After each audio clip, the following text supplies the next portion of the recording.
Good morning friend, मैं रितु स्वागत करती हूँ आप सबका अपने यूट्यूब चैनल अकाउंटिंग ज्ञान में। आज हम स्टार्ट करेंगे डिस्काउंट का टॉपिक इन जर्नल एंट्री। तो स्टार्ट करते हैं अपना टॉपिक। इस टॉपिक को शुरू करने से पहले हम करेंगे एक सिचुएशन, उसके बेस पे हम इसका टॉपिक कवर करेंगे trade discount, cash discount and rebate. तो स्टार्ट करते हैं। मेरा नाम रितु है। मैं गई मार्केट, रितु गई मार्केट परचेज करने के लिए ग्रोसरी शॉप पे। उसने परचेज किए, मैंने परचेज किए 6000 के ग्रोसरी। जैसे ही मैंने 6000 की ग्रोसरी परचेज की, शॉपकीपर ने मुझे बोला अगर आप लार्ज क्वांटिटी में परचेज करोगे तो मैं आपको 10% डिस्काउंट दे दूँगा। तो मैंने सोचा चल मुझे चाहिए तो है ही, तो मैं परचेज कर लेती हूँ। मैंने 4000 के और परचेज कर लिए। टोटल कितने हो गए? 10000 की। ये 4000 परचेज करने से मुझे क्या मिला? 10% डिस्काउंट। अब हमारे पास मुझे पेमेंट करनी है टोटल 10,000। अगर उसने मुझे बोला, शॉपकीपर ने, अगर आप ये 10,000 अभी पेमेंट कर देते हो या कल तक पेमेंट कर देते हो तो मैं आपको 3% कैश डिस्काउंट दूंगा। 3% कैश डिस्काउंट दूंगा अगर आपने ये पेमेंट आज या कल तक पेमेंट कर दी। तो मैंने कहा यार ठीक है, मुझे तो पेमेंट करनी ही है, तो मैं डिस्काउंट भी रिसीव कर लूँगी। 3% का मुझे बेनिफिट हो जाएगा, रिसीव हो जाएगा, इनकम हो जाएगी, क्योंकि डिस्काउंट तो क्या है, नॉमिनल अकाउंट। मैं डिस्काउंट रिसीव करूंगी तो मेरे लिए इनकम हो जाएगी, अगर मैं अलाउ करूंगी तो मेरे लिए एक्सपेंस हो जाएगा। तो ये दो तरह के डिस्काउंट मुझे मिले। पहली बार जब मैंने ब्लैक में परचेज किया और दूसरी बार जब मैंने कैश में पेमेंट करी। तो इसी के बेस पे करते हैं। सबसे पहले trade discount. Trade discount allow किसको किया जाता है? रिटेलर को अलाउ किया जाता है। कौन करता है? होलसेलर और मैन्युफैक्चरर करता है। इससे ये जब अलाउ किया जाता है तो ये नहीं देखा जाता कि वो जो परचेज कर रहा है या सेल कर रहा है वो कैश में या क्रेडिट में, ये दोनों के टाइम में अलाउड होता है। बस वो ब्लैक में परचेज करेगा तो ही अलाउ होगा उसको, और इसकी कोई भी सेपरेट एंट्री नहीं होती। ये सेल प्राइस में से, जो सेल प्राइस होता है उसमें से लेस होकर फिर एंट्री की जाती है। इसकी कोई अलग से डिस्काउंट के नाम से कोई भी एंट्री नहीं होती। अगर हमने पहले डिस्काउंट अलाउड कर दिया और फिर हमने उसको लेस की 10%, मान लो यहाँ पे डिस्काउंट दे रहे थे, उसके बाद ये गुड्स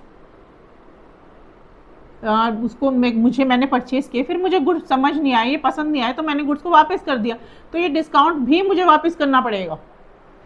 डाउन डिस्काउंट के समेत मुझे वापस रिटर्न करना पड़ेगा। सेकंड नंबर पे है, ये था हमारा ट्रेड डिस्काउंट कि हमें क्रेडिट या कैश किसी में भी मिल सकता है, पर ब्लैक में परचेज होना चाहिए, और ये किस में से लेस होगा? इनवॉइस प्राइस में से। दूसरा है कैश डिस्काउंट। कैश डिस्काउंट इसके नाम से क्लियर है कि कैश अगर हम पेमेंट करेंगे तो डिस्काउंट मिलेगा, यानी कि ये किस लिए दिया जाता है? टू प्रमोट अर्ली पेमेंट, यानी कि जल्दी से जल्दी बंदा पेमेंट करे, इसलिए ये अलाउ किया जाता है। इसकी एक सेपरेट एंट्री होती है डिस्काउंट के नाम से, डिस्काउंट अलाउड या डिस्काउंट रिसीव्ड। और नेक्स्ट है हमारे पास रिबेट। जैसे ये रिबेट, कुछ सीज़न होता है, विंटर सीजन या समर सीजन। अब तो समर सीजन जाने वाला है, तो समर के जो सूट वगैरह या कुछ ऐसे क्लोथ होते हैं जो हम संभाल के रख लेते हैं या कुछ ख़राब हो जाते हैं, कुछ डिफेक्ट हो जाते हैं, तो हम क्या करते हैं, उनको सेल में निकाल देते हैं कि अब नेक्स्ट सीज़न अब नया सामान आएगा। तो या कुछ इन्फीरियर क्वालिटी के होते हैं, इसको सेल में निकाल देते हैं। तो वो क्या होता है? रिबेट अलाउड या रिबेट रिसीव्ड। तो वो भी रिबेट अलाउड करेंगे तो क्या हो जाएगा? हमारे लिए एक्सपेंस हो जाएगा नॉमिनल अकाउंट मान के, और रिबेट रिसीव करेंगे तो क्या हो जाएगा? क्रेडिट हो जाएगा, क्योंकि nominal account credit all income and gain. तो इसी के बेस पे हम करेंगे एग्जाम्पल। तो स्टार्ट करते हैं। पेड कैश टू माही, हमने माही को पेमेंट करी एंड रिसीव डिस्काउंट रिसीव। जो पेमेंट करता है, अब मैं शॉप पे गई, मैंने कुछ परचेज किया तो डिस्काउंट मुझे मिलेगा, सेलर देगा और परचेजर रिसीव करेगा। तो इसी तरह पेड, हमने माही को पेमेंट करी है, इट मीन्स हमने माही से कुछ परचेज किया होगा, हमने माही को पेमेंट करी है तो हमने टू कैश हो जाएगा, हमने माही को पेमेंट करी है। कैश और माही दोनों पर्सनल अकाउंट है, इससे पर्सनल अकाउंट का रूल लगेगा। Debit the receiver, credit the giver. Debit कौन होएगा? माही, माही को मिल रहा है, माही अकाउंट डेबिट टू कैश, और डिस्काउंट रिसीव हो रहा है, ये भी क्रेडिट हो जाएगा, डिस्काउंट रिसीव्ड। इनकम है, नॉमिनल अकाउंट का रूल लगेगा इसके ऊपर। तो कैश कितना पे कर रहे हैं माही को? 9000 का, डिस्काउंट दे रहे हैं 400 का, तो total Mahi 9400 being cash paid to Mahi, cash paid to Mahi. Next है हमारे पास कैश रिसीव फ्रॉम अली। अब हमने अली से कैश रिसीव किया, इट मीन्स हमने सेल किया होगा, और 4900 एंड डिस्काउंट अलाउड कितना किया हमने 100। डिस्काउंट अलाउड कर रहे, इट मीन्स हमारा एक्सपेंस है। कैश और अली दोनों पर्सनल अकाउंट है, इस पे रूल लगेगा डेबिट द रिसीवर। रिसीव क्या हो रहा है कैश, तो कैश अकाउंट डेबिट हो जाएगा यहाँ पे टू, और डिस्काउंट रिसीव, डिस्काउंट अलाउड कर रहे हैं ना, तो डिस्काउंट अलाउड भी हमारे पास एक्सपेंस है, तो discount allowed account debit to Ali. अब इसमें क्या आएगी, receive cash from Ali, cash में कितना चला जाएगा 4900, डिस्काउंट कितना है 100, तो टोटल क्या हो जाएगा 5000। अली को कितना पे, अली से कितना मिलेगा 5000 अली ने दिया, हमने वो करा being cash receive from Ali. Third है हमारे पास next, good sold to Hari 30,000 and receive cash 2000। हमने हरी को सेल कर दी, कैश कितना मिला, कैश 2000 का, Hari account debit, cash account debit, Hari account debit, और 28,000 लेने बाकी है हमारे पास टू सेल्स 30,000 की, being cash and credit sale, credit. Next है हमारे पास, अब हमने कैश रिसीव किया हरी से 27,500, अब हमें रिसीव कितने होने थे 28,000, हमें रिसीव कितने हुए 27,500, यानी कि 500 का डिस्काउंट होगा।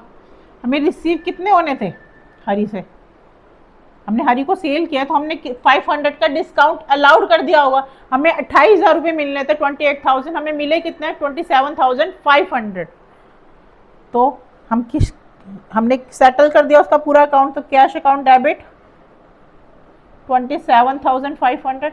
हमने टू हरी को के पास कितना ड्यू था 28,000, हमने क्या कर दिया डिस्काउंट अलाउड कर दिया उसको,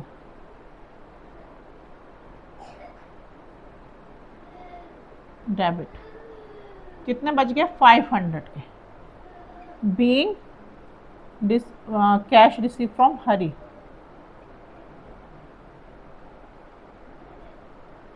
नेक्स्ट है sold good to Gopal, list price 60,000 and 10% discount. हमने गोपाल को गुड सेल किए, तो Gopal to sales, Gopal account debit to sale. अब इसने कहा 60,000 के गुड्स थे जिसमें से 10% ट्रेड डिस्काउंट था, तो हमने 60,000 है वो इसका सेल प्राइस है, अगर उसका 10% करेंगे तो 6,000 आएगा, यानी कि 54,000 के गुड्स हम इसमें से पूरे में से लेस कर देंगे, हम इसको अलग से कहीं भी शो नहीं करेंगे। Being good sold to Gopal. Next है हमारे पास सोल्ड गुड फॉर कैश में सेल किया of list price 20,000, 10% trade discount and 3% cash discount. अब हमें यहाँ पे दो तरह के डिस्काउंट मिल गए। 20,000 के गुड सेल करने पे सबसे पहला डिस्काउंट लेस करेंगे, 20,000 का था 10% करेंगे तो 18,000 आ जाएगा। अब हमें 18,000 पे जाते हैं, 18,000 में से हमने सेल किया है तो हम डिस्काउंट अलाउड करेंगे, और हमने सेल किया तो हमें कैश आएगा, यानी कि cash account debit, discount account debit to sales. अब ये जो 3% का कैश डिस्काउंट है वो किस पे आएगा, वो इस पे आएगा। 20,000 के गुड्स थे, जिसमें से 10% ट्रेड डिस्काउंट, इट मीन्स 18,000 के हो गए। अब इस पर लगेगा 3% का डिस्काउंट, यानी कि 18,000 इंटू 3%, 540 रुपीज़ का डिस्काउंट। 540 रुपीज़ हम लिख देंगे डिस्काउंट अकाउंट में, और टोटल हमारे पास थे 18,000। हमने सेल करी थी टोटल 20,000 की, 10% हमारे पास कैश डिस्काउंट हो गया था। अब हमने माइनस कर दिया 540, यानी कि टोटल कैश हमें कितना रिसीव होगा, 740 और प्लस 540, यानी कि 18,000 का टोटल कैश रिसीव होगा हमें। किससे? ट्रेड जो हमने गुड्स सोल्ड किए हैं उससे हमें कितने, हमने डिस्काउंट अलाउड यहाँ पे आएगा क्योंकि हमने सेल किया गुड। ये थी एंट्री ट्रेड डिस्काउंट की, कैश डिस्काउंट की। इस तरह से करेंगे हम चैनल। ये था पूरा डिस्काउंट का टॉपिक। आपको समझ आए तो प्लीज़ लाइक कीजिए, ज़्यादा से ज़्यादा सब्सक्राइब कीजिए। Thank you.